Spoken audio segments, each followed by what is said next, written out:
പ്രാദേശിക തലത്തിൽ വികസന പ്രവർത്തനങ്ങൾക്ക് സംഭാവനകൾ സ്വീകരിക്കാൻ തദ്ദേശ വകുപ്പ് നിർദ്ദേശം.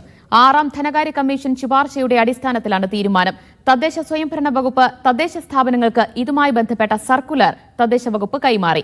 നടപടി സ്വാഗതം ചെയ്ത് ധനമന്ത്രി KN ബാലഗോപാലും രംഗത്തെത്തി. തദ്ദേശ സ്ഥാപനങ്ങൾ പരമാവധി സംഭാവനകൾ സ്വീകരിച്ച് വികസന പ്രവർത്തനങ്ങൾ നടത്താനാണ് സർക്കാർ നിർദ്ദേശം. തദ്ദേശ സ്ഥാപന മേധാവികൾക്കും സെക്രട്ടറിമാർക്കുമാണ് സർക്കുലർ കൈമാറിയത്. 6ാം ധനകാര്യ കമ്മീഷൻ ശുപാർശയുടെ അടിസ്ഥാനത്തിലാണ് സർക്കാർ തീരുമാനം. ഭൂമിയും പണവും പരമാവധി സംഭാവനയായി സ്വീകരിക്കാൻ ആണ് നിർദ്ദേശം. കിട്ടിയ സംഭാവന ഓരോ വർഷവും വിലയിരുത്തണമെന്നും സർക്കുലർ നിർദ്ദേശിക്കുന്നു.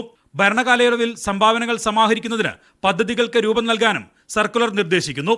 സംഭാവനകൾ സ്വീകരിക്കുന്നതിന് സ്ഥാപനങ്ങൾ വിപുലമായ ക്യാമ്പയിൻ സംഘടിപ്പിക്കണമെന്നും സർക്കുലറിൽ പറയുന്നു. പരാതികൾ ഒഴിവാക്കാൻ കൃത്യമായ രസീത് നൽകാനും സർക്കുലർ നിർദ്ദേശിക്കുന്നുണ്ട്. ഒരു പ്രത്യേക ആവശ്യത്തിന് സമാഹരിച്ച സംഭാവന അതേ ആവശ്യത്തിന് മാത്രമായി വിനിയോഗിക്കണമെന്നും സർക്കുലറിൽ പറയുന്നു. തദ്ദേശ വകുപ്പിന്റെ തീരുമാനത്തെ സ്വാഗതം ചെയ്ത് ധനമന്ത്രി KN ബാലഗോപാൽ രംഗത്തെത്തി. നാട്ടുകാർ സംഭാവന കൊടുക്കുന്നത് നല്ല കാര്യമാണ്. അത് പൊതുവായ കാര്യത്തിനാണ്. നമ്മുടെ നല്ല റോഡിനോ ആശുപത്രിക്കോ പാലത്തിനോ മാർക്കറ്റിനോ സ്കൂളിനോ ഒക്കെ അത് വരുന്നത് നല്ലതാണ്. സാമ്പത്തിക ഞെരുക്കത്തിനിടയിൽ പ്രാദേശിക വികസന പ്രവർത്തനങ്ങളുടെ വ്യാപ്തി വർദ്ധിപ്പിക്കാൻ സംഭാവനകളിലൂടെ കഴിയുമെന്നാണ് സർക്കാർ കണക്കുകൂട്ടൽ. മീഡിയ 1 തിരുവനന്തപുരം.